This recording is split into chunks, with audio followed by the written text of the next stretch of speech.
Good morning, everybody. You're welcome to White Standard Happy Stand. Today, Wednesday, 12th July 2023, here in the city of Lagos, Ogbatu side. My name is Koforola Oke. I have with me our able reviewers on standby in the likes of Mr. Kule, Mr. Raf, Mr. Charles, Pastor Hubong, and the rest. And also to our online contributors, in the likes of Piladi, so yeah, from Atlanta, USA, Kule, Tunde, and the rest. You all are the You're all welcome to the program today. The headlines for today, I have with me the Vanguard newspaper and the Nigerian Tribune. Headlines from the Vanguard newspaper. PDP government, APC differ over security situation nationwide. Reps ask FG to lift ban on fuel sale in international borders. I'll repeat that. Reps ask FG to lift ban on fuel sale in international borders. NAFDAC warns public against consumption of artificially reaped NNPCL no longer rights for petroleum.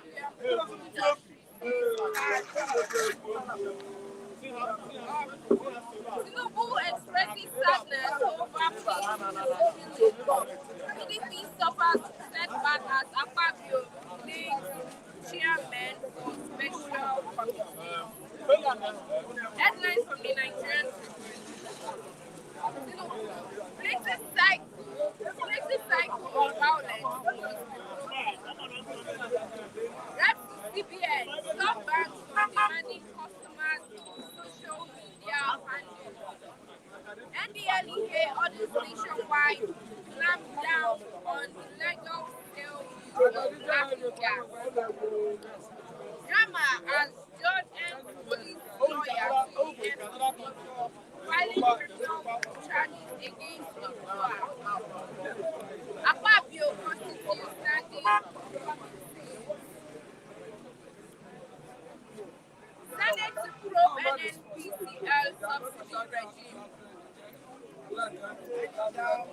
Last one here is Ake Red Olu not incapacitated.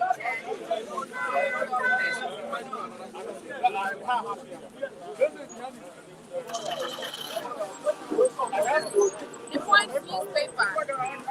Lookman is a black sheep in APC. NNPC Health secures presidential approval to go public. Target plans of WAA gas market. Akpabio unveils Senate committee. Names Adiola Wadada others as chairman. Ondo government says Akeredolu not incapacitated. More feet-hungry youth high first-class graduates to death for allegedly spread. This day newspaper, Tinubu pestering reprisal attacks on in places, venues, depressing affordable. Nigerian children. Little Voice of Liberty newspaper. Tinubu appoints 20 new aides. Ide Rahman Masari. Former preview. Osinbajo gets new appointment. Tinubu writes email to confirm service chiefs appointment. Places killing. Tinubu vows to break cycle of violence. Reps suspend proposed hike in federal varsity universities. Shut your door against separate lobbying. We will protect Nigerians from outrageous estimated billing. NERC. And that's our headline for today. I'll be having Mr. Ralph now on the program.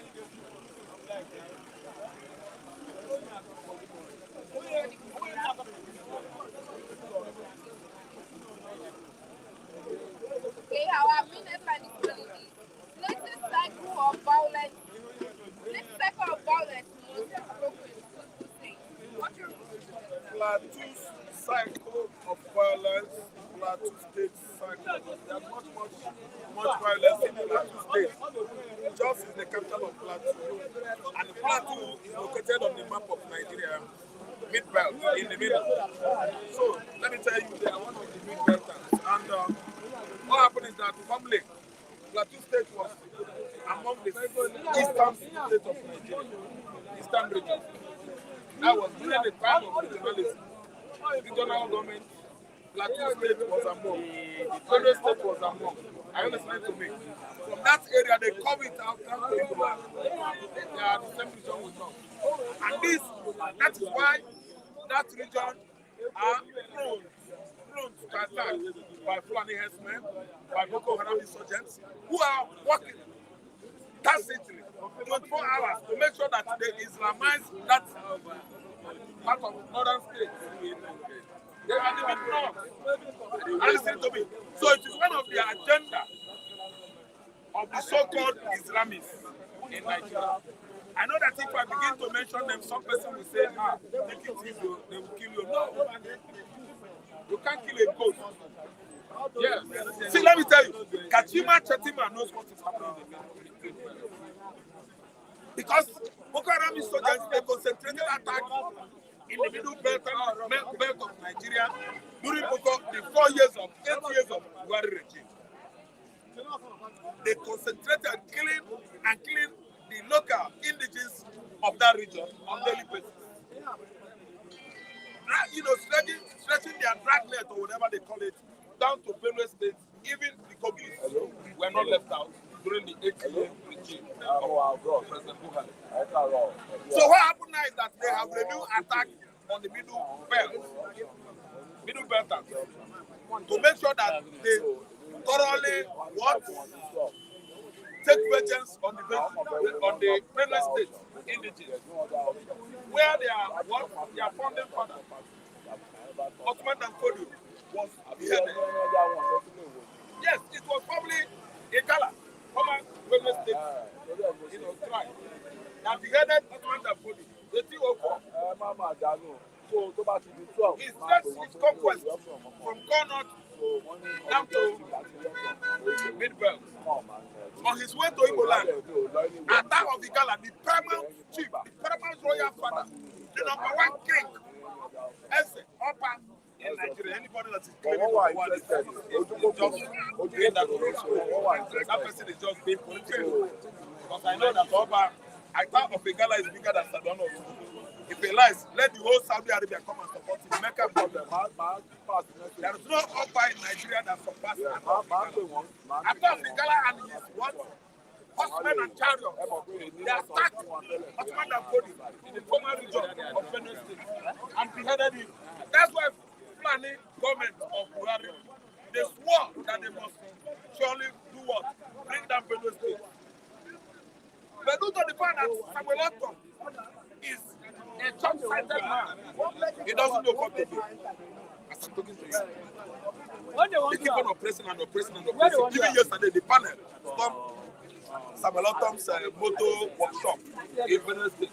And they scattered away many cars. That was a previous governor of Benue State. A previous governor in Nigeria, you dare not go to him. A previous and touch him or accuse him of any crime. A previous or past president of Nigeria, you dare not mention his name on the list of wanted criminals that made away with what? Public funds. But this time around, look at where they are operating. They are mobilized. Cited Benue man who is not it's myopic because he was dancing with Hausa and Hausa. The whole Benue Mid-Belt, Hausa, every day, Hausa. During the war, they killed many Igbos that were being taken down to Southeast or getting to Benue. Say, come down. Welcome in our brother, Idoma, Igala Igbos, they are one. They all alighted from the train. What happened? They mow all of them. They mow them down to the place. They never believe enough. Their head never correct till now. Every Air Force officer that is from Benue State is an enemy to Idoma because they know the kind of story that Fulani oligarchy, the Fulani hegemony sold to them such a story. Divide and rule, so that Igbo man will not be on the top. They kill and kill and kill many Igbos. Mid-belt, like tank, go on. The Nigerian Civil War was led by a young Nigerian military officer by name Gowon Yakubu. Yakubu meaning Jacob. Gowon is a Christian. He married Igbo. Victoria from Ebonyi State was his wife then. I don't know whether the woman is late now. And let me tell you, see today, God has paid these people back their price. At the beginning of these killings in Benue State and Taraba and Plateau State, I don't talk much, I don't emphasize much on that thing going on there because it was a clean game. Mid-Belt Nigeria has been done to a clean game on the Fulani hegemony. And that was what they did to Eastern Nigeria 50-something years ago. I don't lay much emphasis on that because I'm just like saying to myself, this is the market they began for. And the Fulani, the Boko Haram, the bandits are selling it to them. When your brother is crying that this is what is happening to me, you overlook it because it's not happening to you. I don't know what I understand. So now that they kill and kill Mid-Belters, it was now that they wake up from their slumbers. Okokoroko. That is my own message to you there, the Mid-Belters. Now let me tell you, this is we are done. The early morning, you are just waking up from your slumber. So let me tell you, the point now is you made meeting, you called a forum, Mid-Belt forum, you apologize to people. That was 2021. That's a very, very welcome idea. We Igbos will embrace that. But what happened is that you should go thorough orientation, brain, cerebral orientation. I have been having rapport with most of you in Lagos State. You are still far. When we discuss policies and public analysis, you guys from Benue are still going too far. I don't know what they have done to this guy. I hope people are hearing what I'm saying.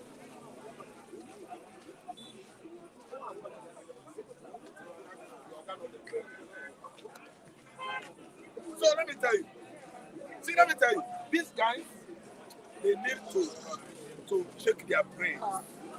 Because they're not thinking like us. They are not even behaving like us. They don't reason like us. So what is going on in Plateau State, Taraba State, Niger? Niger State is still a Mid-Belt. It's part of the East Central. Eastern region. Formally, I'm telling you. So what is going on there? Orientation that is there. Yeah, what orientation? Self-realization. It has to do with Islam. Outside tradition. Fulani tradition. I don't know why. And these people I'm talking about that simply Christians. Why is their reasoning is otherwise? They're not reasoning like us. I don't know what. Because as I'm an Igbo now, if you come to my land, you're a pagan or Muslim, that's your good company. But one thing I would not like you to do, listen to me, is to start embarking on sex evangelism among the Igbo women, so that we will turn all of them to Islam. No. You can't do it. Sex evangelism is an ideology by the Muslims. Muslim clerics, Mohammedanism, Islam. To turn everybody to Muslims by marrying Christians women. Sex evangelism is their ideology. Every woman they hold, they born for them, then they will give them Islamic orientation. They will know anything about Christianity again. Before you know it, Punjab, what do you call that? Thank you. You go to North. No, if you think that Raf is lying, go to Abuja. All those Punjab women, meet them. 40% are Igbo, Yoruba, Benue, Calabar, Alaja. The Igbo so invade Punjab. Sex evangelism. Yes. They use that one. When they catch them, they give them. After rubbishing them, you don't carry belly. The next thing now, big money. You know, say in Nigeria, na money they rule. It is money that is everybody's after. Any woman, any girl you approach today, he will tell you, say, give me money. If you don't give me money, I won't follow you go.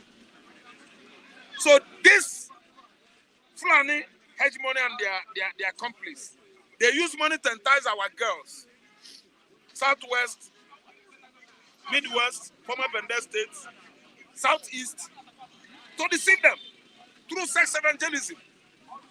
Many of them. See, let me tell you, in Anambra where I went to school, I had many classmates that are Igbo, but their fathers are from Fulani. They embarked on this evangelism during the war, after Civil War. They lured our women, they deceived them with money, and after the war in 1970, they did what? They went to the north with our women. They gave many children. That one now, can you tell me say that lady is a Christian? He's gone. So let me tell you, what is happening in the Mid-Belt, they have succeeded halfway. But this time around, the Christian over there, they are working hand very, very hard every day, every night to make sure that they stay what? Gidigba on their land. And listen to me. Don't you know that the whole Southern Kaduna are Christians? The landmarks of Southern Kaduna have been reiterating on this point every day I come here. The landmark of Southern Kaduna is bigger than landmark of Kano State 3 times. Go and check it on Google. 3 times. So the whole Kaduna it is a fertile land. Are you listening to me? Kaduna is a rich land inhabited by the Christians who are not even from Fulani origin. They are not from Fulani extraction. Fulani invaded Kaduna. They invaded everywhere in the northern Nigeria. As they were stretching their distance towards southeast, southern Nigeria, Ottoman Danfodio was beheaded by Atta of Igala, who said, no, you can't instill such religion on us. Atta of Igala, he was a pagan. I'm not saying that he's a Christian, but he was a pagan. Only that he has Igbo this thing in his brain. Because Igbo and the Igala, they relate so much. He beheaded him. That's why they could not sleep today until they kill every Benue man. Kill Samuel Atop. That governor, Benue State, they are looking for him to kill by all means. Yesterday, panels, I don't know from who is constituted the panels, their names. I don't know the constitution of the panel.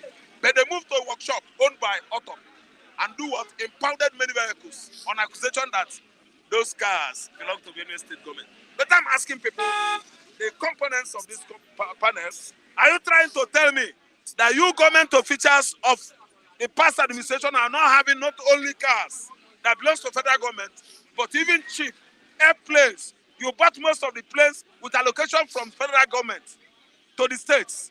You bought many private airplanes. Now you're pressing that man, because he thinks so low.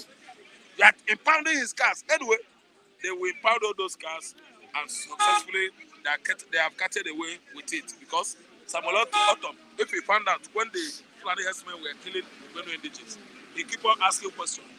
Otibanjo, what do you expect from me? I will arm Benue people. I will arm Benue people. I will arm Benue. He is the what? Security chief officer. Chief security officer of Benue State. The whole security of Benue State is on his hand. No police, no IG, no soldier should question him. That is the veto power he has. When Wike was fighting militants of Amrabas or whatever, did he go and consult soldiers or police? Don't you know that Autumn is a man like a deflated tire? Autumn is leaking, going down on daily basis. By the time they finish with him, if you see his 2 cheeks, Aba, Ntia, his 2 cheeks will be like Akwa Yolayo. You know what I mean by Akwa Yolayo? Cassava seed. You see fufu from that cassava, from tuber. You ferment it in the water 4 or 5 days in course of making of cassava, flour. I mean the one fermented from where fufu comes from. Aba, Apia, cheek, the cheek, and that's Autumn. They will deal with it. All right. Mr. Rap, let's look at this. Reps asked FG to lift ban on fuel sale in international borders. Lift ban on fuel sale in international borders. See, let me tell you. Upon what is going on now, everywhere, Nigerians are suffering. Things are very difficult for people. What caused it? That was earlier removal of this subsidy. Tinubu would not have done that. It is too early. And now, let me tell you, in Nigeria here, our fuel, I mean the end product of not only fuel we are using, end product of that black crude oil, oh my God, is leaking all over the boundary of Nigeria. Let me count them. Calabar is leaking there.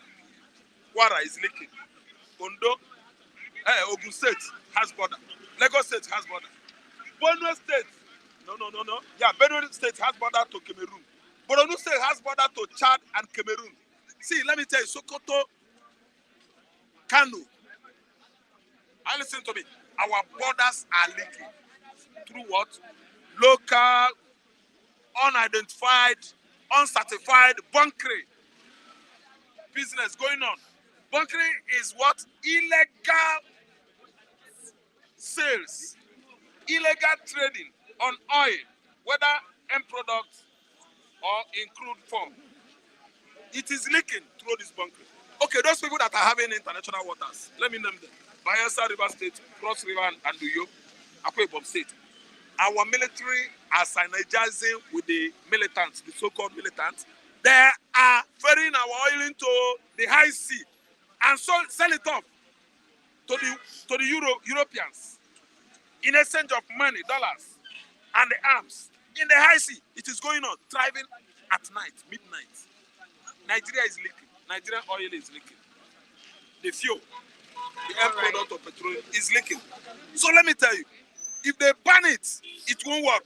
If they're not going to lift ban on that or whatever this English means, let me tell you, the same people that are selling these petroleum products, sell it off to the Europeans, they are government agencies.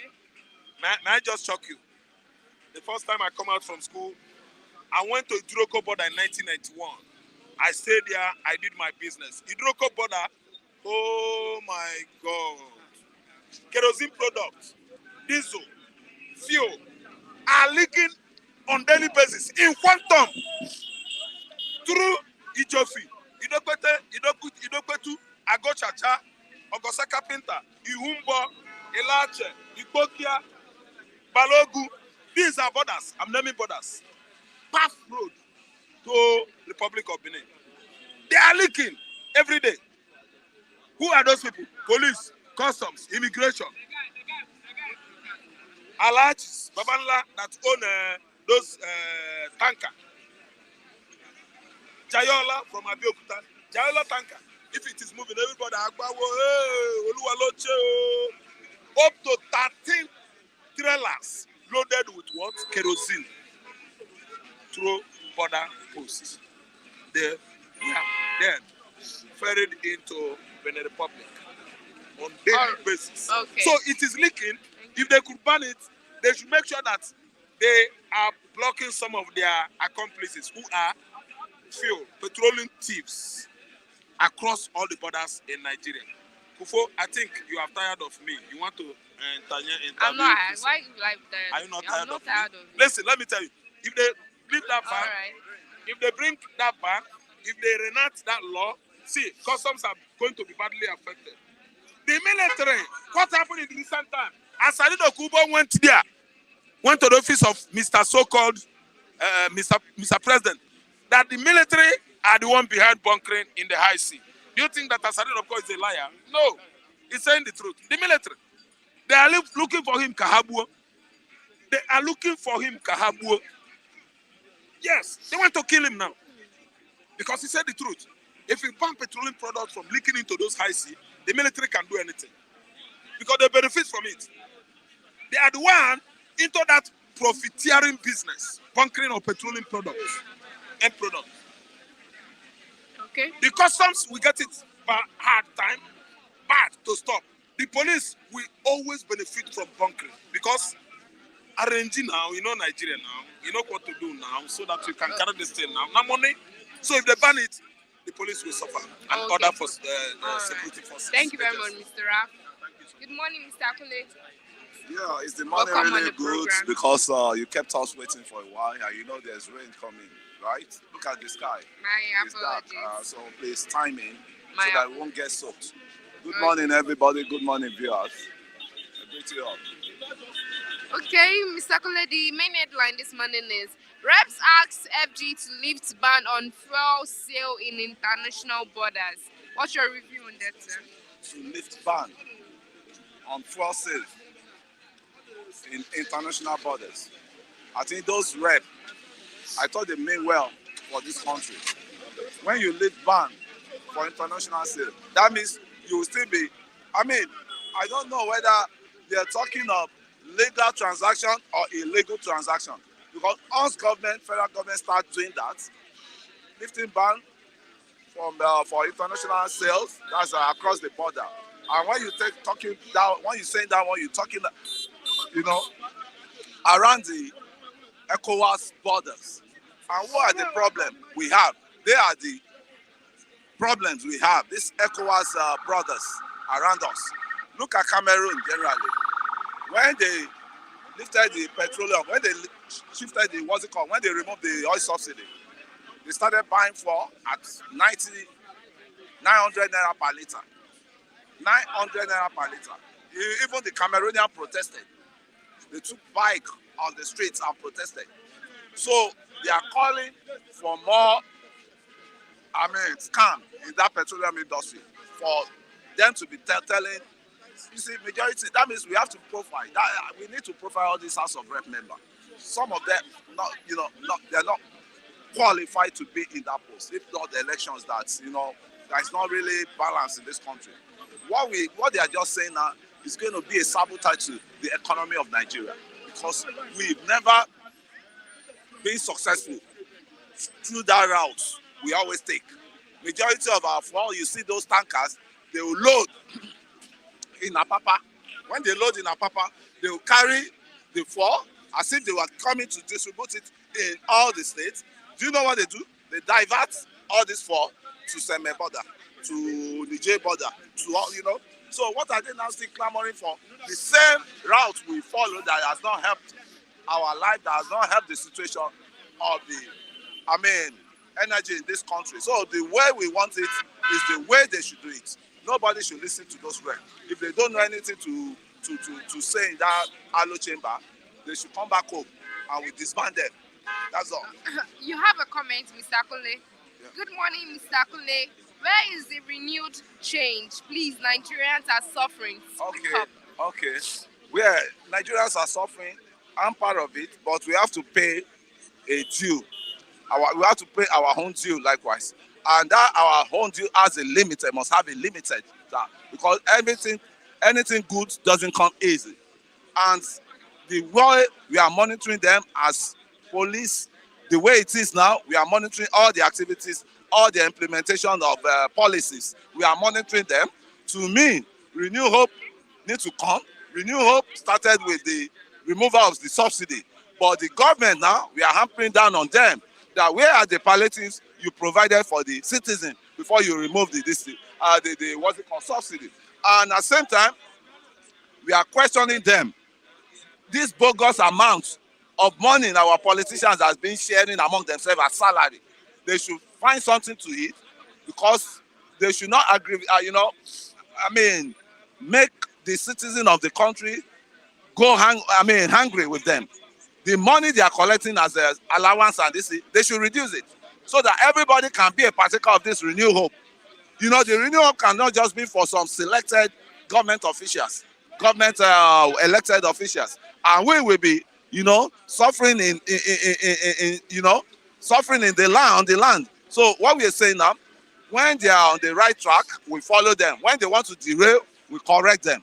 The Renew Hope that you're saying now, it has to be an all-inclusive Renew Hope. Everybody has to pay a price for it. Everybody has to sacrifice for it. It's not only the masses that will sacrifice. Let the government officials, all these House of Rep, all this National Assembly, all these ministers, let them too be ready for the new Renew Hope. Not only the president. He should carry all his subordinates, apparatus along so that the Renew Hope can work. The Renew Hope doesn't need to be targeted at the masses alone.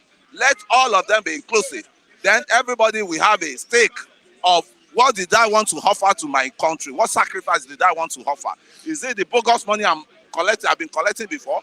No, we need to reduce this salary from 100% to like 60 or 50%, so that it will be a salary. I mean, it's all about what do you want to extract from your country. It's what did you want to put on the table for your country, and that is being done in other advanced countries. Everybody must come together to build the nations, not some people, excluding themselves. They are immunized of corruption. They are immunized of bad leadership. So to me, everybody should play a role in this renewal. Mr. Kule, how is the economy affecting you personally? Personally, the transport fare to move from one point A to point B is affecting me. Secondly, the cost of food prices has hijacked. Has go up to has increased a lot. And thirdly, I want to say the whole country, there's no activities as we are talking now, because people are people are not lively the way it is. Activities like we are not being active. We are not active in the sense that we are being demoralized. We've been demoralized of these garbages our leaders have created, our past leaders, successive leaders have created for us. You could see, I didn't mean we fix up this refinery, for God's sake, for 24 years or how many years now of democracy we have, or how many years of democracy we have now. We have fixed up electricity. We have fixed up, the oil sectors. We will not be going through all this, because everything that is happening, all the moribund infrastructure we have now still reflects around our economic well-being, because an average man will not be paying excess money to be transporting himself, because as I'm talking of, transport fare has increased with 100%. There is 100% increment now. The full stuff, like 80% increment. We went to buy rice the other time. We thought the rice is, they said they've opened border, they've done this. They should, if it's for them to open border for the rice to be coming in, that's better. But it's for them to open border, for them to be more, smuggling for the tanker out. I totally disagree with that. So to me, the government still have a lot to do. They should go back to the drawing table and look at how they can, implement a policy that will make the life of the citizen, better than punishing the citizen with their hardship policy without any palliative. All over the world, all over the advanced world, they are always palliative for any policy, any stress policy the government of those countries bring. There's always palliative aside for it. So what our home palliative now? I've never seen, they've never come up with the palliative. And is that palliative we want to start, agitating them now? We need the palliative. Don't just do us like you do us in the lockdown time, coronavirus time, that you say you are going to give palliative, you are going to give some, allowance to citizens. But we ended up seeing nothing. So to show you that our leader, they should have a rebate, and the renewal hope has to come from them. So the greediness of the renewal hope, the greediness, the selfishness of the renewal hope, they have to just put it aside so that we can all enjoy this country as citizens. Okay, Tinubu finally breaks silence on the Plateau killing. He says Plateau cycle of violence must be broken. What's your take on that? Thank you for that scene you brought. Number one, I want to correct one statement. This is my brother, Raf made. Plateau has never been part of the Southeast. That one should be clear. Plateau has always been north. It belongs to northern region. Later, they break them down to north central, which are the middle belts, right? And as it is now, they have no affiliation. It's just the borderline. Then you're talking about the killing in Plateau State. I think over 10 years or 11 years ago, I was fortunate to be in Plateau State, barricaded especially. When you get to Plateau, you will know that the configuration of that state, the what's it called, ethnic configuration of that state, there will always be crisis. You have just north, you have just west or just east. You know, either just west or just east. You have they splitted them into two places. Why the other just east or west? That one belongs to X-Men, right? Where you see Fulani, you see their cave homes. When you are entering Plateau, you start seeing their hills and top hills with cave. That's where they stay. Why you when you go to just east, it's more or less like a paradise. So there's always grievances. There's always what's it called? There's always crisis due to inferiority complex. That is the problem in Jos. Then later they brought in they brought in religious issues. Apart from the ethnic issues, now what is so annoying to me with that state is one of the best states in habitation. Maybe you want to stay or you want to, it's the best. I can say one of the best states. Maybe 1 to 2 you pick up Plateau. Plateau State is like a mini UK. It's like a mini Western world, right? Good weather, orderliness, everything like that. But what I always realize is, once there's a Christian festival, what's it called, holiday, they always strike. Once there's anything pertaining to, religious in that place too, they always strike. And the government should stand up and nip all these crises on the board because they know what to do. I don't know why they've never taken action since all this days. There was a time the whole, the herdsmen attack consumed like 100 people in that Plateau State. And I was in Barricade, and that Barricade was like a park, just like Ojota Park or sort of thing. We were there, we were hesitating that maybe we went for a business, agricultural business. We were waiting there for us to maybe wait and see whether we can collect the money of goods we went to supply. But something just came into our mind, let us leave. I can tell you, my sister, 3 or 4 days after we left Jos, that we came back to Lagos, there was bomb explosion that consumed like 15 people. Who knows whether my enemy will have been there or my life I would have been there. So that Plateau State, when the government in power, when they are ready, they should buckle up their belt. They will buckle up their belt and put an end. Not only Plateau, as what's it called, Benue as well. And what's going on in the southeast too, they need to nip it on the board because we don't want crisis in those states. Because southeast is a valuable region in Nigeria, and they have to nip the board of those crises in the southeast. If they don't want to tell themselves the truth, we have to tell them the truth. They should stop that killing because the killing is not helping anybody. He who kill by sword will die by sword. He who kill by gun will die by gun. So they should take decisive punishment for anybody that is causing. Then at the same time, they should look into Nnamdi Kanu case. They should look into his case. At least you said you pardoned him once, he escaped, they came back again. They see your children, you cannot just say you want to punish your children and your child and kill the child. So bring him out. Then if it is to talk to Igboho too, let them calm down, calm the tempo down. Then we need to start joining hands to correct the abnormality of the government, the power, the abnormality of the successive government. We need to start questioning them. That's just it. So my own name is Let There Be Peace. Because without peace, nobody can survive. Without peace, there can't be any habitant on this planet, the nation called Nigeria. So once there's peace, we can be able to reason ourselves, or reorganize ourselves, and move on.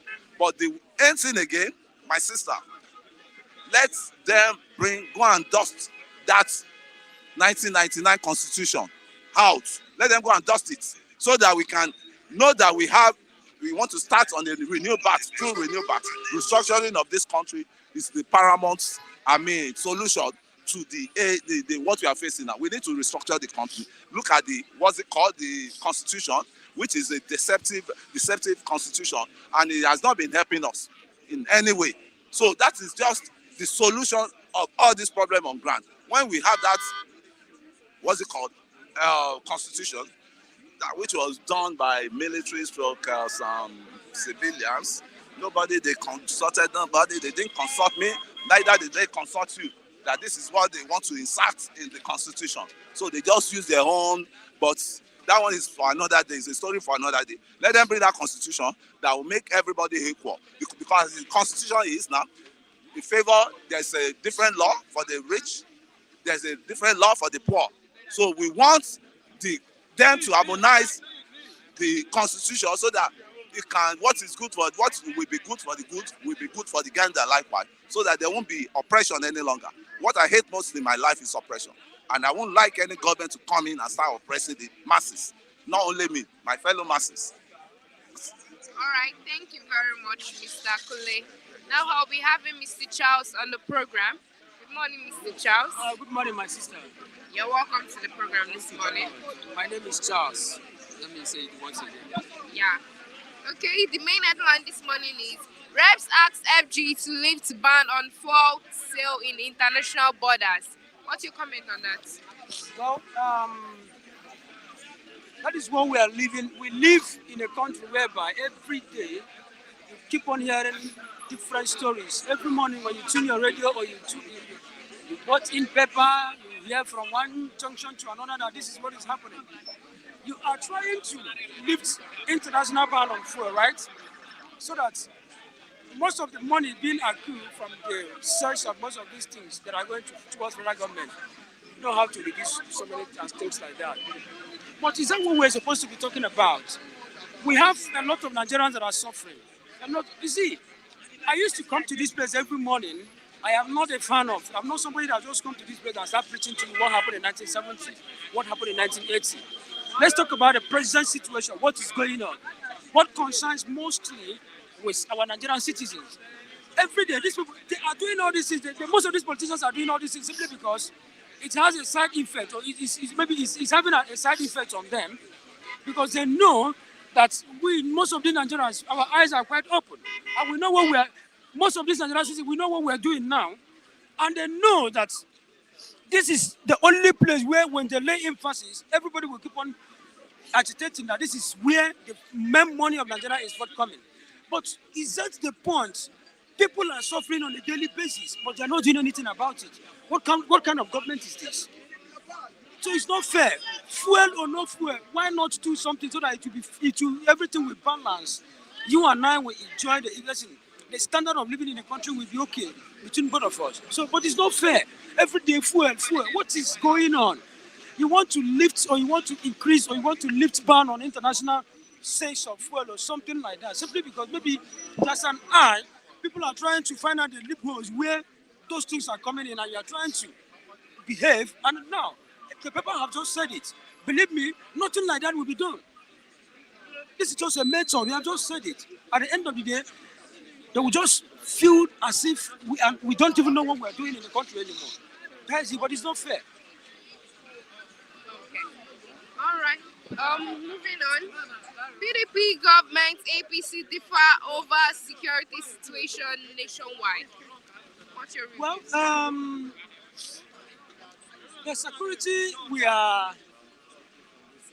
the security I said it here, was it yesterday? Every government that doesn't take the life of its citizen as one of the most important things in life is not worthy to be in government. Because the reason why you are there is just to protect the lives and property of your citizens.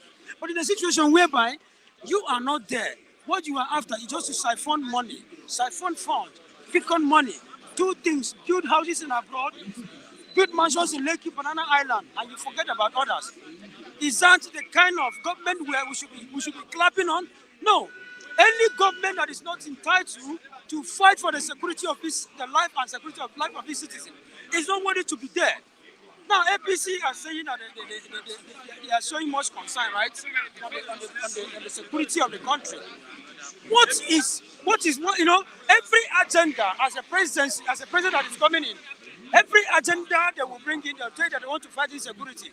But do you know that we have excess killings all over? Every morning you keep on hearing 100 people died here, 100 people died here. What is going on in the country? Insecurity all over. And they know exactly how to put it. If you cannot fight insecurity as somebody who is not a military man, or you have You have never been to a military school or something like that. You have some retired military personnel that you can invite into your government that can give you what you call security is expatriate advice that you can be able to put in place and fight most of this security. But when you bring in, it's just as simple as ABCD. You saw somebody who is somebody, let's say somebody who is a bricklayer, I decided to go and bring somebody who is somebody who can just fix in a road, and you said that you should come and build your house. You see, there's a gap. A lot of gap will be there. Now, you want to fight insecurity in the country. What are the steps that you have been taking? No steps. Every day people are dying on the day. Nigeria is no more safe anymore. We don't know which one we don't know which one we should be crying out. Is it the hunger? Is it the hunger? Is it the insecurity? Or what? Is it the unemployment that is affecting almost all the youth in Nigeria? Which one should we be talking about? We don't even know which one to follow anymore. We don't even know. The insecurity is the most, because in a country whereby even if you don't have anything doing in life, but let it be that you can move freely. You can walk freely to anywhere you want to go. But you cannot, because the country is somehow barbaric these days. Somehow bad that you cannot even place yourself that this is the kind of country you are into. Okay. I don't know if you know about this laughing gas they used. Well, the laughing gas you are talking about, I grew up in the north. I told you some time ago. When you go to the north, most of this this tire, this motor tire, that this thing that normally used to pump tire, as in to patch a tire. What Nigerian youth normally does these days, they will buy those things, look for a white nylon, put it inside, and they will be heading the whole thing to their own body. And when you see them, you look at it as if they are just pumping or blowing the nylon. But you wouldn't know there's something they are taking just to hide them. Are you getting me? So, my dear, if the federal government are trying to fight all those things, these are not the only thing they should be fighting. There's so many things. All these drugs are addicted members. When you go to Agege here, you see different kinds of drugs. Agege here, there's a place called Agege, Akweko here in Agege. We see different forms of drugs. Even yesterday, I was very happy that most of these earlier they came, they arrested some people that are selling it. Well, those drugs are very, very bad. This is something that is meant for tire. Something, when your tire leaks, what you will use to pump or to fix in that tire before you pump the tire, it starts a particular chemical. But that is what our Nigerian youths are now taking. They will inhale it. Put it inside nylon. What the people have now is even quite different. They have it's like a balloon. It's a balloon. Yes, that's so you just keep blowing and blowing. See, that one you're talking about, that one that is in form of balloon, they're transforming from that nylon. Because before it was nylon they are using. So they decided to put it in form of a balloon. So that you see it, when somebody is blowing it, you look at it as if the person is blowing something. Without knowing that he's inhaling and taking in something that is even damaging his own system. And it's not good. So if the federal government should do things should come in between, like coming in to fight most of these people that are bringing in the importation of all these things, even if it's being imported or even if it's being produced in Nigeria, why not go into exclusion to most of these companies that are producing all these things? Or if it's being imported, you block all those things, because this is not what Nigerian youth needs. If a government that can put the standard of their Nigerian youth, because the most important thing in every government, in every country, is how well and how able is the standard of your youth, so that whenever they are being called upon, they can be able to do one or two things. Are you getting me? But in a situation whereby the Nigerian youth are not in order, what do you think? The future and the hope of the country is dying on a daily basis. All right then. Thank you very much, Mr. Charles. Thank you. Yeah. Good morning, sir. Good morning. Yeah.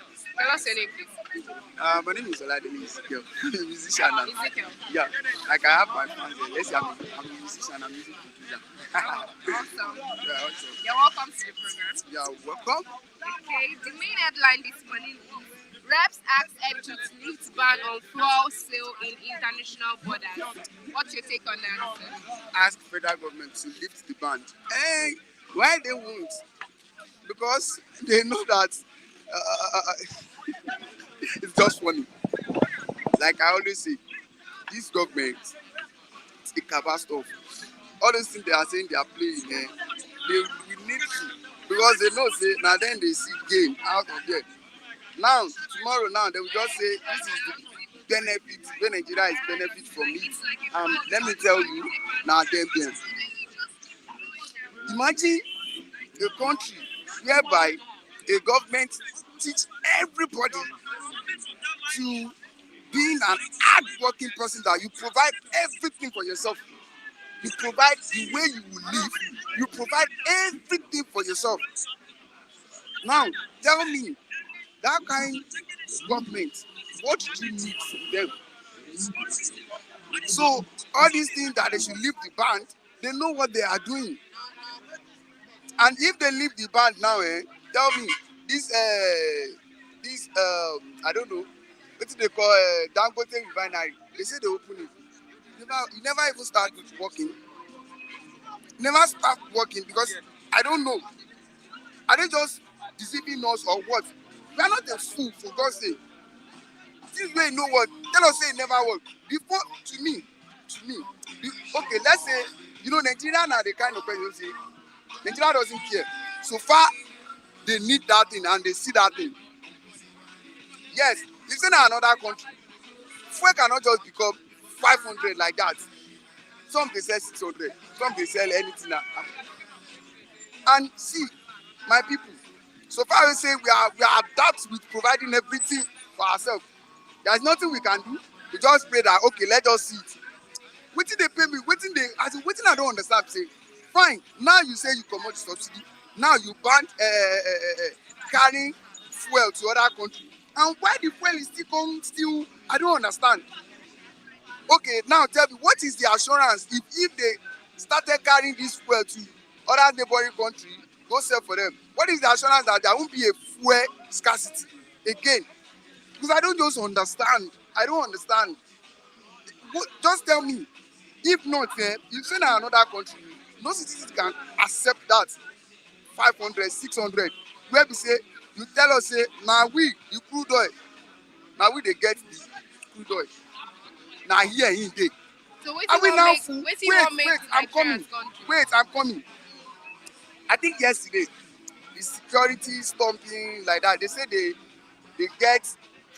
attack one maybe cheap or whatever that is carrying something 300 or 250,000 crude oil, something like that.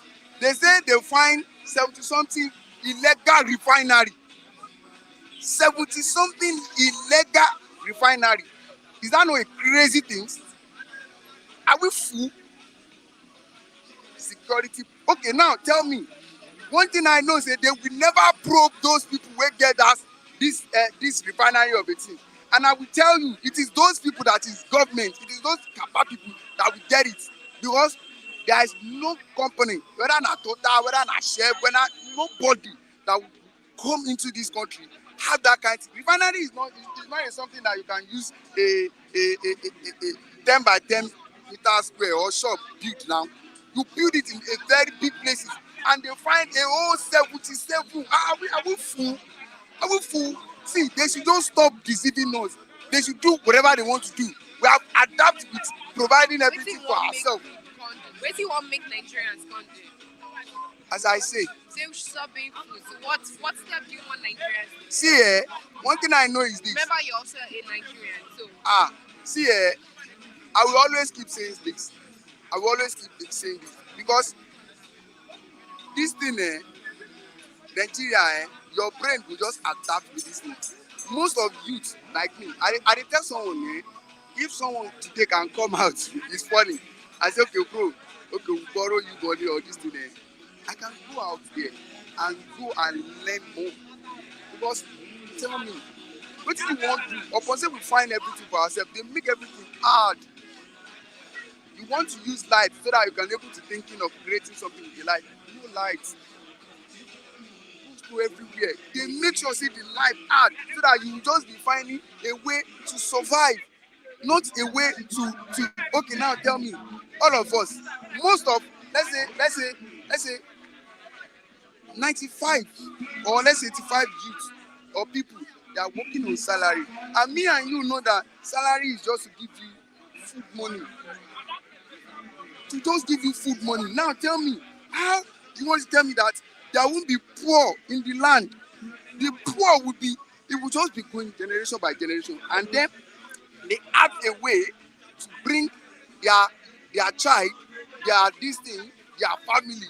They have a way to bringing them abroad so that they will see life in different way, and they will still come back, and they will still be governing us. And we don't have option because of say we don't have the experience and the brain, the strategy they have.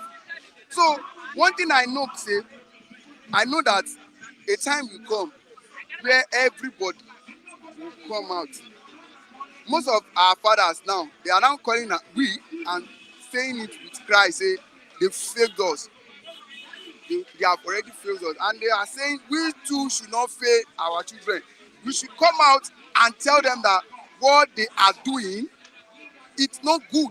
What they are doing, it's totally bad. And until when we started it, until when the musicians making their music to make contribute to the society, until all the filmmaker making their movie to contribute to the society, let us come out and tell them that this thing, it's not good. Help us to.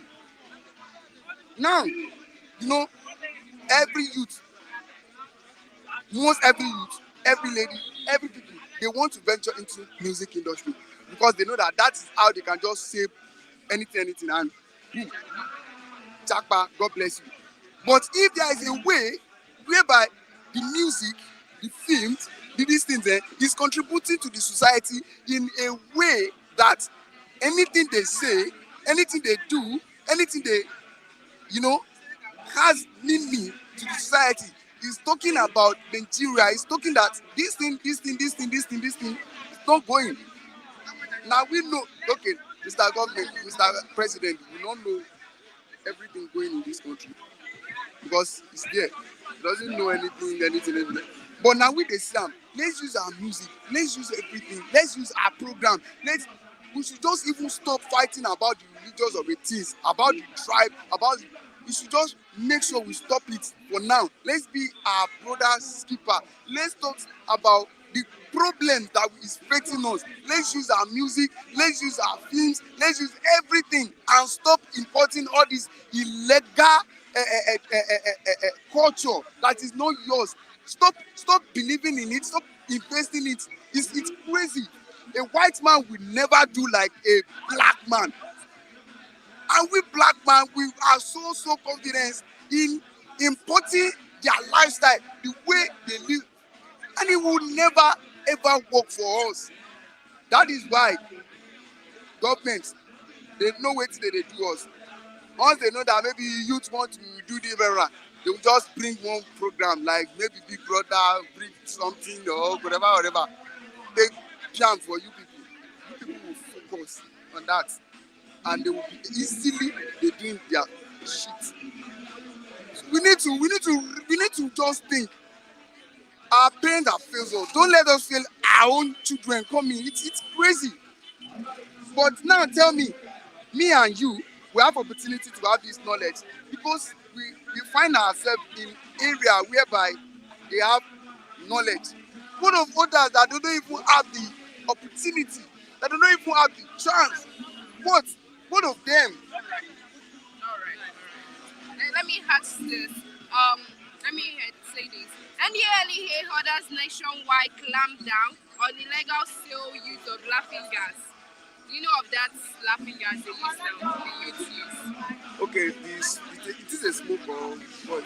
It's not a smoke. It's like a balloon whereby they blow, and when they blow it, they start laughing. It's something that gives them this joy and highness. Joy and highness. Yeah? You're not aware of it. I don't know that, but if the best thing is to stop it in any way they can stop it, then they should. But one thing I will advise government is this: they should know that most these youth, most of these people have already adapt to these things. They should try find another things that won't be hard to them. Okay, like person wey dey smoke now, no be just comot the smoke for your hand. If he's sick, if it something fit do am, but you can able to be collecting it one stick, two stick, three stick till we leave it. So what you think they tried that the So if it's best thing to just promote am, yeah, it's good. They should try find it. Shey you understand there? But the thing is this, they should try to, whether na program, whether na I don't know, they are doing it I know, but whether na program, whether na some things, whether na some another this thing that will teach our youth, that will let them know that these things they can survive it. orientation. God bless you, that they can survive without it. But for me, things that I would tell my people there is, you need to walk, yo. If you want to be something in this country, we have adapted, walk, yo. Our people, our father, our mother say, walk, yo. So find something to do. Okay. We are doing it, and we believe it will be well. One day. All right. So Tinubu finally breaks silence on the Plateau's killing and all. He says that the circle of violence in Plateau must be broken. What's your opinion? Yes, it will be broken. When government ready, they will do it.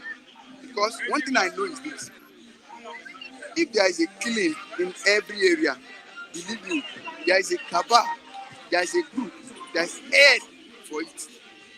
Killing is not something that someone will just raise in hand now, or just bringing himself out and started to be killing.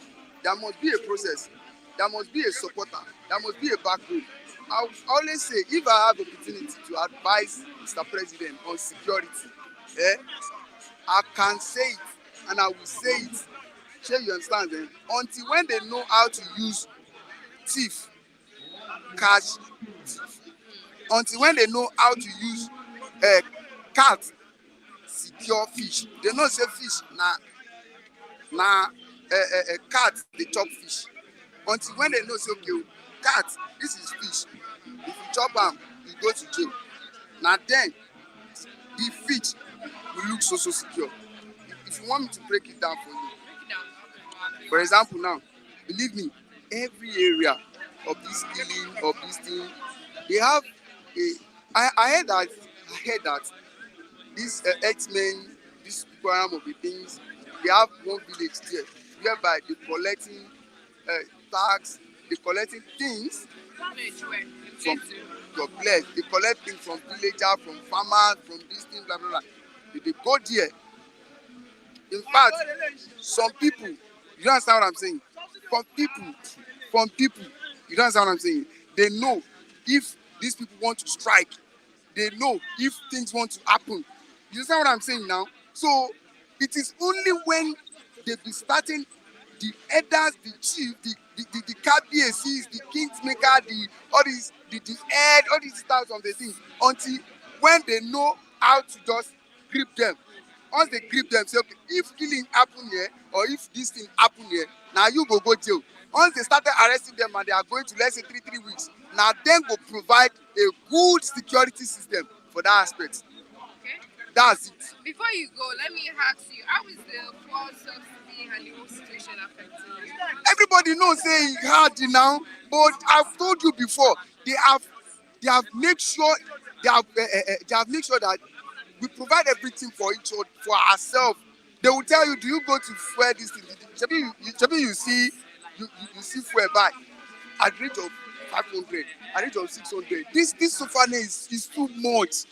It's too much. Now imagine I was going to let's say I go to Ikeja or Agege, things where I used to order 100 naira before, it's now 200, 300. And where is the sources of income? Your boss, whatever, they don't want to know that. Where is the sources of income, for God's sake? This thing is, I'm supposed to find a way to bring this down before doing all these things. This sufferness is too much. It's too much. What the person will do? All right. Thank you very much. Yeah, thank you. God bless you. Thank you. I'll be having Mr. Lee on the show now. Good morning, Mr. Lee. What's good? You on the program again. Yeah. All right, the main headline this morning is Reps ask FG to lift ban on fuel sale in international borders. What's your comment on that? Well, why were they banned? That was the first question. Why were they banned? Were they used, as a mechanism to sell black markets fuel to those bordering nations? Because honestly, there shouldn't be a reason for the federal government to ban any filling station that is selling and the authorized pump. There's no reason for you to ban them. So perhaps those filling stations were just, they were a facade. They were being used to actually move to launder black market oil to those neighboring countries. So they shouldn't have been banned right from onset. So I don't know why the federal government actually banned them. For the fact that I'm even hearing that they were banned, I'm a little bit surprised.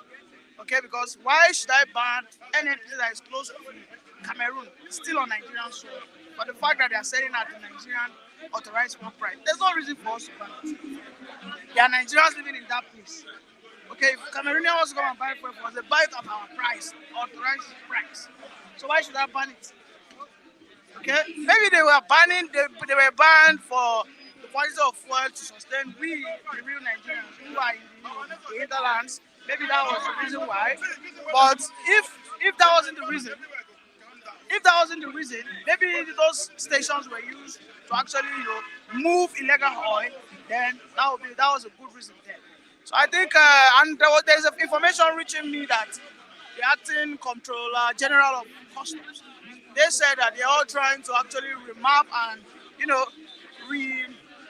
realign all the border controls so that all the land borders will be left open. So when that is done, then you have no choice. Because when all the land borders are open, you have more cars passing through the borders, and definitely those filling stations must reopen to self-work. Yeah. Okay. Tinubu finally breaks silence on Plateau's killing. He says that the Plateau cycle of violence must be broken. I am not satisfied with that statement from my president. I will tell for sure I am not satisfied with that. And today will be my first time that I think I'm going to actually start holding him responsible. What I need of Asiwaju is more than that. We need him to tell us why. Let me tell you, the why drives people to do things. Okay? When you know the reason for a promise, the price to pay that promise becomes easy. Do you understand?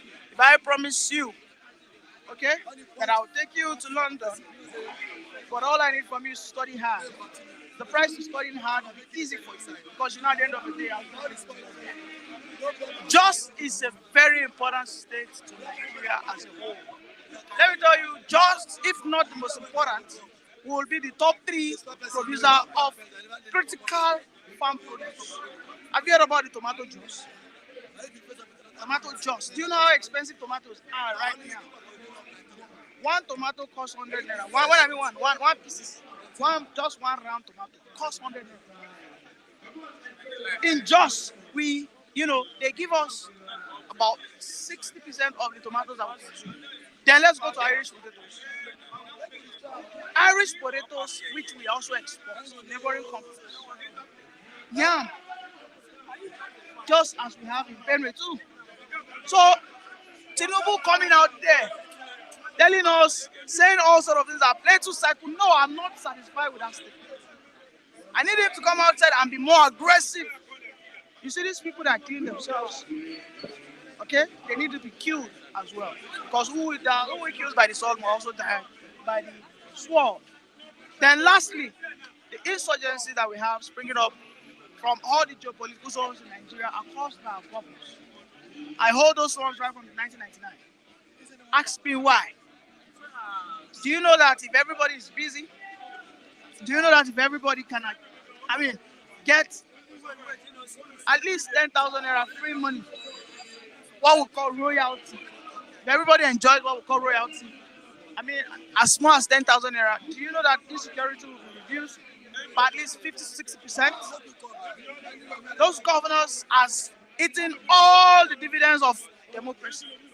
Everybody is now standing up for their rights.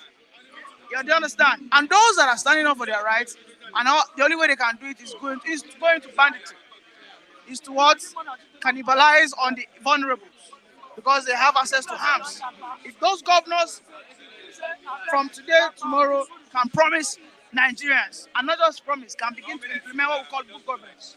If they can begin to pay any young Nigerian from 1 to 18, they start paying them 10,000 naira for not doing anything. Because they're Nigerian, they start paying 10,000. You will never for one day think of destroying your country. This is why there's relative peace in USA. This is why there's relative peace in Britain. This is why there's relative peace in Dubai, who is an oil-rich nation. Okay? I keep saying that statement here. Dubai, when you are yet to marry, when you're about to marry, Dubai will give you $100,000 as a startup capital. They will build a house for you. And they will, as a matter of fact, they will sponsor your wedding. You would never for once in your life think that you want to go and vandalize their pipelines. Okay, so this is a situation whereby the federal government, Tinubu himself, we need a what? A change of mindset. He needs to charge all those governors. I see all those governors most of the time, they write to the federal government, help us. The truth is, if Enugu, if Ebonyi, if Imo as of today has good roads, if Imo has 24 hours power supply, I'm telling you, they will never for once in their life say that they want to leave Nigeria. You understand? So those are the causes of insecurity, and I think Ashwadi needs to face that squarely. PDP government, APC differ over security situation nationwide. What's your review, sir? PDP, APC differ over security over nationwide.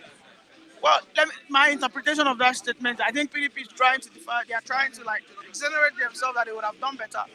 But let me tell you, who are the people that actually propagated this insecurity? Those that laid the foundation of this current democracy. You know that. They held on to that democracy, to that power for 16 good years, uninterrupted. And under them, we saw how Boko Haram started. Boko Haram started 2002. 2005, 2006, militancy started. Right under. And now it has gotten emboldened. 1999, Nigeria was way richer than this. 1999, PDP could have started the royalty fee program. They could have made it. They could have just made it what? A nationwide program. But right now, PDP is trying to exonerate itself. They are trying to what? Christianize themselves. They want to baptize themselves like they never had a hand in it. PDP pushed us because they had 16 good years. In those 16 good years, Nigeria was way richer than what we have today. All right? Because in those 16 years, there was no significant infrastructure development that PDP did. So why was PDP not sharing the money through a royal, program scheme? There was no one single infrastructure PDP built for 16 good years that they would say that is where the money went to. Under PDP for 16 years, Nigeria was very freaking rich. PDP failed to pay Nigerians because we deserve it. They failed to pay us royalties. I am telling you, from 1999, when Obasanjo came in, when he took over, he got some funds from Abacha Loot that was appropriated. We were making a lot of money. If they were paying all Nigerians 5,000 since 1999 and they institutionalized it, they made it mandatory, like a bursar, like a bursary or whatever. They said that as far as you are born of a Nigerian from age 1 to 18, I'll pay you 5,000. But your father will serve Nigerian army or the Nigerian police or the Nigerian custom for 1 year, 2 years, and then you leave. My brother, we will not have anything in security. So, it is easy to start a war. You can start a war in 1 day, but you can never stop a war in 1 day. So, let me tell you, whoever that won that election, if it was Obio, if it was Atiku, if it was now that we have to, it is no easy task to stop it. It is no easy task because these guys have tested that money. If I just kidnap one person, they pay me 50 million. Then why the hell should I go back to the farm? Why the hell should I go back to the farm? There's a story now that I was telling a friend of mine. I said I'm planning on going back to the town. He said, really? I said, yes. I said, I've never been there, but while I was growing up, I watched my father farm. He said, really? So if I want to farm down, I said, I want to go into Agbado farming. As of today, everything is somehow tied to Agbado. Do you know that the reason why egg is expensive is because there's no corn to feed the chickens? Do you understand? So, listen, our nation, our country, our leaders, they must understand that we as Nigerians, we deserve to be incentivized. Not by brute force. If you go to that plateau and then you bomb all those places, one young Nigerian will wake up the next day. Okay? Wake up when he has access to gun. If you don't incentivize him, if you don't motivate him with money, he will pick up guns and start he will go back into that kidnapping scheme of a thing. Do you get my point? So insecurity, whatever that we have, the governors are highly responsible. And it started right from 1999. PDP were responsible. APC is also responsible for it. But we are looking forward to Asiwaju Bola Ahmed Tinubu to resolve that in the next few years to come. All right. You have a comment. I have a comment. Yeah. Stop being biased with your analysis. Stop being economical with the truth. APC has ruled and still in power. You saw the condition before you applied for it. Okay, who is that? Who was that? Amechi. Amechi Nwachukwu. Okay, Nwachukwu. I am sure you could remember 2011, 2012 when Abuja was on red alert. Abuja those years, places like Inyanya, Abuja, was it the ECOWAS, what's it called? Everywhere was being bomb blasted.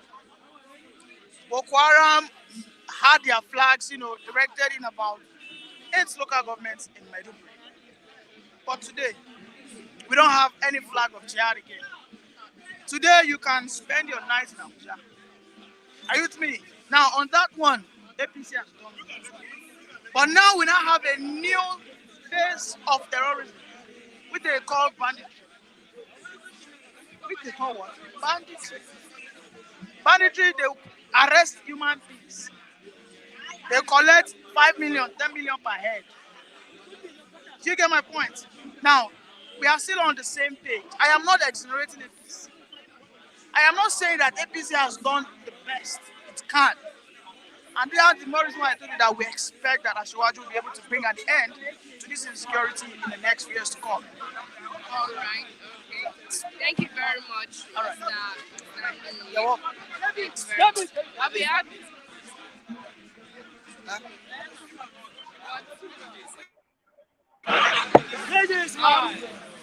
Okay, we're having a call now. Mr. Udeze Chima. Good morning, my sister. Kofo, how are you? I hope you're doing fine. Well, I don't have much to say here, but I have to tell you one thing. It's unfortunate that we are tackling bad politicians in Nigeria. But unfortunately, our problem is not solely lying on the politicians. We're having a call now, Mr. Udeze Chima. He has comments on her program. Can you hear me perfectly? I can hear you. Yeah, I'm saying that some citizens of Nigeria have sold their conscience for a pot of for a pot of porridge. Are you getting me? As it stands right now, I can authoritatively tell you that so far, Buhari's government is far better than whatever Tinubu brought to power right now. The only people that are junketing from one place to the other, celebrating Tinubu that have done this, Tinubu have done that. There's nothing that Tinubu has done now that no president in the past hasn't done. The problem is still there. The only thing that Tinubu has succeeded in doing is he succeeded in plunging Nigerians into more poverty and more suffering. Nothing more. Go to the street of Nigeria now and do some interview and hear people crying. People cannot feed now. How can the president come to power without much strategy on ground and plans on ground? You went straight and start implementing a policy that you are not prepared for. You didn't prepare for. That is not governance. That is what a man without any sense of governance will do. Before you remove subsidy, you must have put in some strategies on ground to palliate the people. Jointly, you always come on TV to tell people they should cool down. They should cool down. They should share with the government. Whereas the politicians, they are cutting away millions of naira every month as their salary. If Tinubu is serious of whatever he's trying to do, the first thing he would have done is this: cut down the cost of governance, including the bogus salaries of the lawmakers.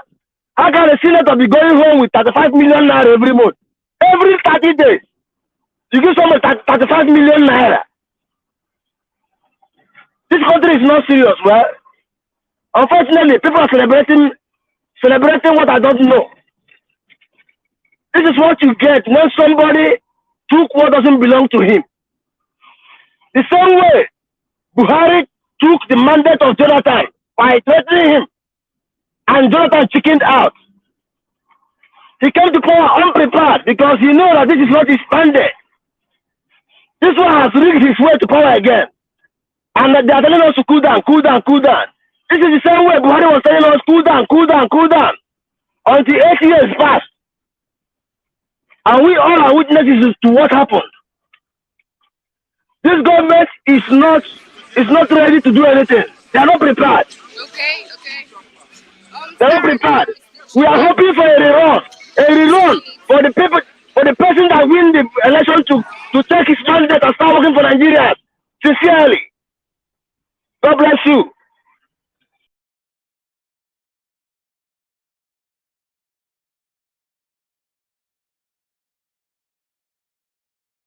Thank you very much for joining in on the program. We appreciate it. Good morning, Mr. David. Good morning, Madam Kufuor Lola. You're welcome to the program. Lola, sorry. Let me digress a little bit. I listened to what Mr. Nee said.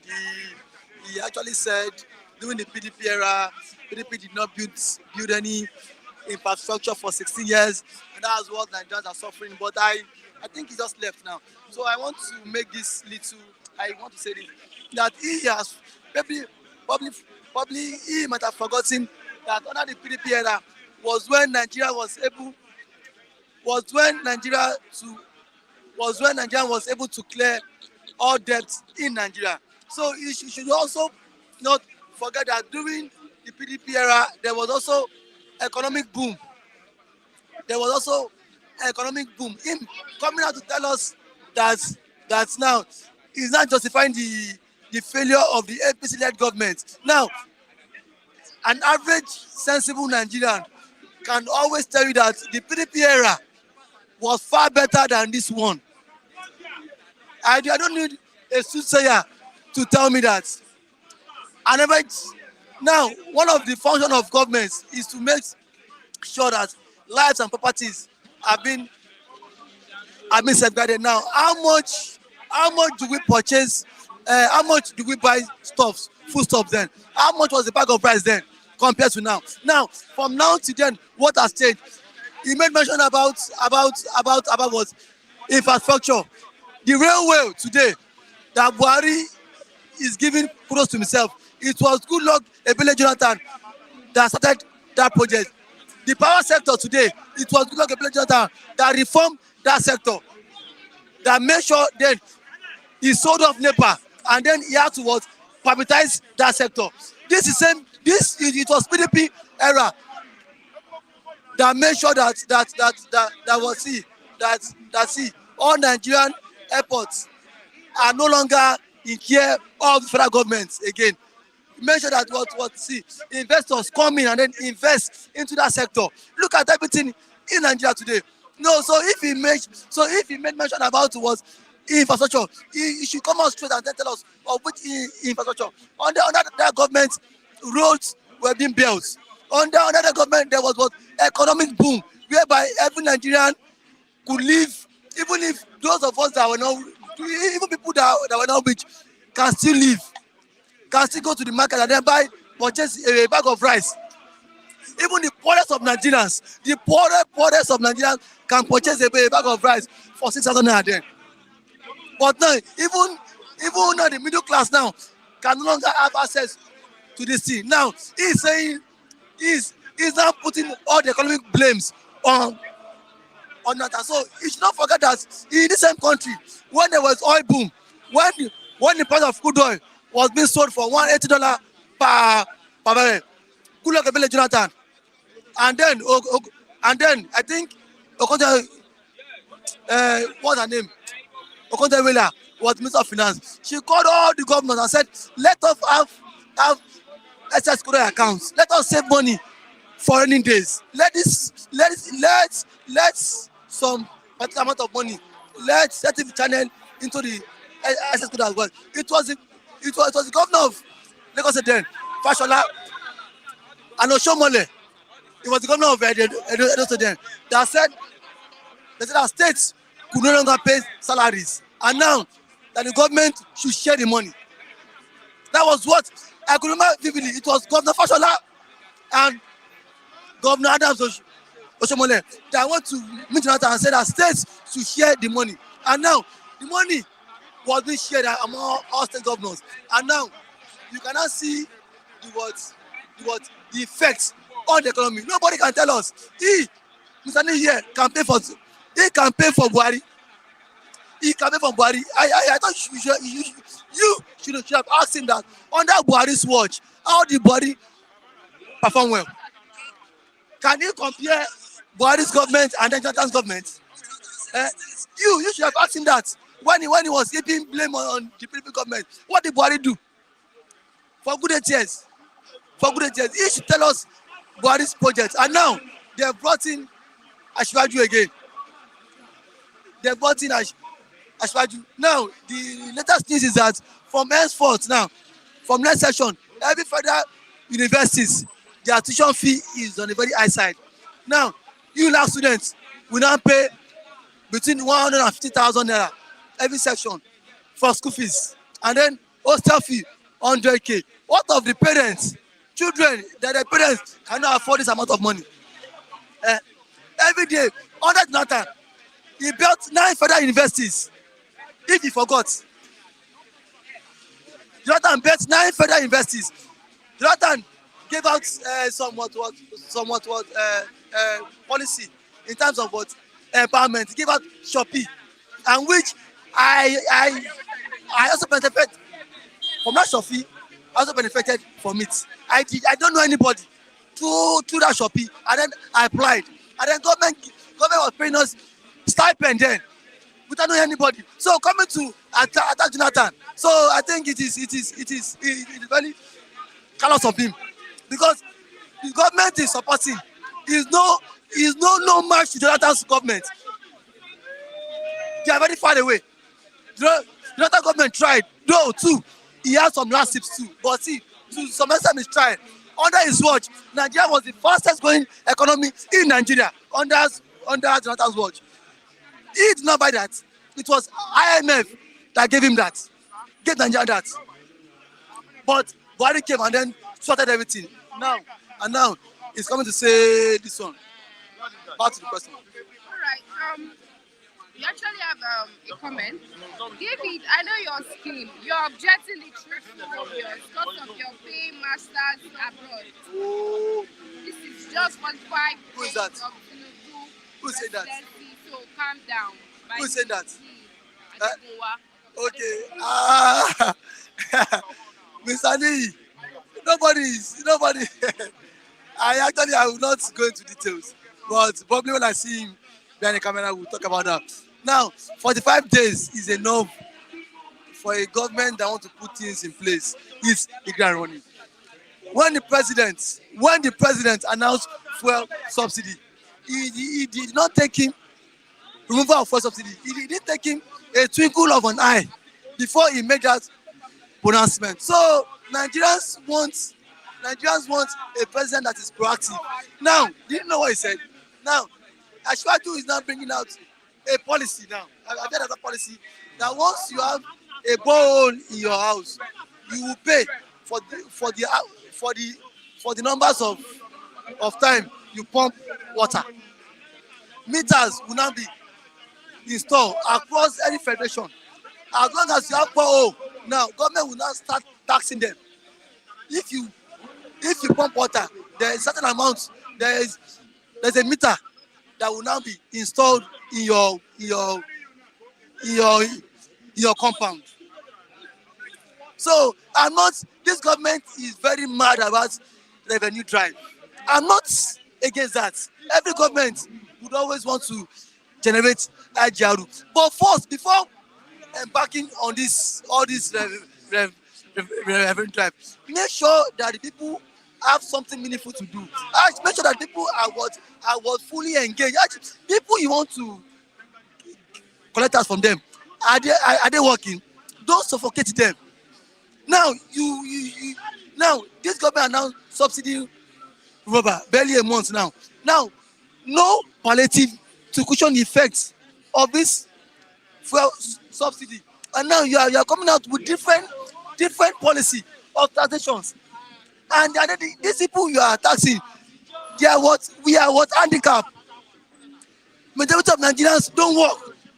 They're just living as if we are just living as if they wake up, they leave. So now, before you want to tax them, give them let them be gainfully employed. Create enabling environment. Let business strive first. Then if business strive, everybody is willing to pay tax. If everybody is willing to contribute to the betterment and growth of our country, not you just suffocating us. Just like what I always say, Bola Ahmed Tinubu should allow the poor to breathe. Because if the poor does not breathe, I don't think there will be people he would govern. Because every day tax. You pay tax for years. You pay tax. Buhari was to borrow money. He borrowed Nigeria now. You come now tax you won't keep. People where they collect tax from. How far are they faring? Are we faring well? No. All right, let's move on to the main headline today. Reps ask FG to lift ban on fuel sale in international borders. I don't understand that. How is that a nexus between Nigeria and other communities? But actually, I have not read that detail, so I would not want to comment on something I actually don't know. I have no knowledge about. So probably you can, if there's any question. It's actually due to the small good fuel, Sha. Okay, small good fuel. Now, where are Nigeria customs? Are they not on the border? Nigeria customs are always on the border. Nigeria immigration are also on the border. These people are also accomplices of all this nonsense happening in our country. Any question again? All right. Yeah. Last question before you go. Okay. PDP government, APC differ over security situation nationwide. Now, I believe the PDP government, they are just set of useless opposition party. I believe this time we need a formidable force that can speak out. About yesterday, how many persons were being killed in Zamfara? On Tuesday, how many persons were being killed in Jos? Insecurity is on the very high side. Now, I don't think it's about changing the security chiefs anymore. I think there are some elements who are bent on bringing down some elements who are feeding from this was insecurity. This is insecurity. It's not spiritual. Now, person they create them. So I think the government on their own have hand in it. Because if government does not have hand in it, government would have diverse means to curb this insecurity. This thing has persisted from Yaradua to Jonathan to Buhari and to Tinubu. 4 good governments, 4 different presidents. No one has been able to put this insecurity to a standstill. 4 different governments. So it's so obvious. Even those at the end of affairs are also knows about this insecurity, because I don't see whereby it has dragged for many years, and then the vulnerable Nigerians have lost their life. Poor Nigerians have died just in the expense of the government inability to protect the people. It's just too bad.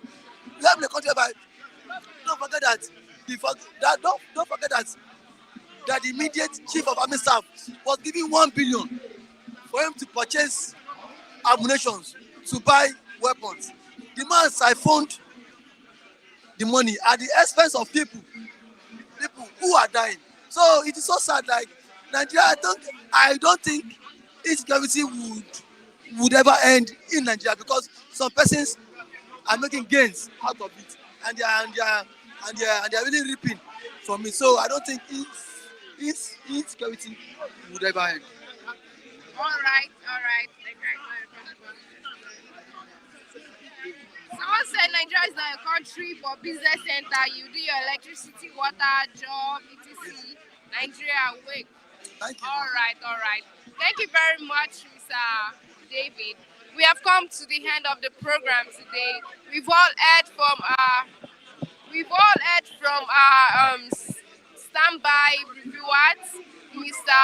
Pule, Mr. David, Mr. Charles, and the rest of them, and from our online reviewers too. So I thank everyone for joining the program today. In case you're just joining the program, subscribe, like, and share the links to your friends and family. It's Flip TV and Flip TV Plus. In case you want to reach out to me also on Instagram, you can reach out to me on Instagram at Duro_Timikay, DURO_TIMIKAY.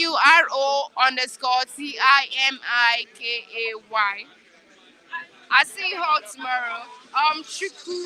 Christian is not available right now. That's why I am your current presenter. Lastly, I remain Kofo Werela. Okay, I'll see you tomorrow.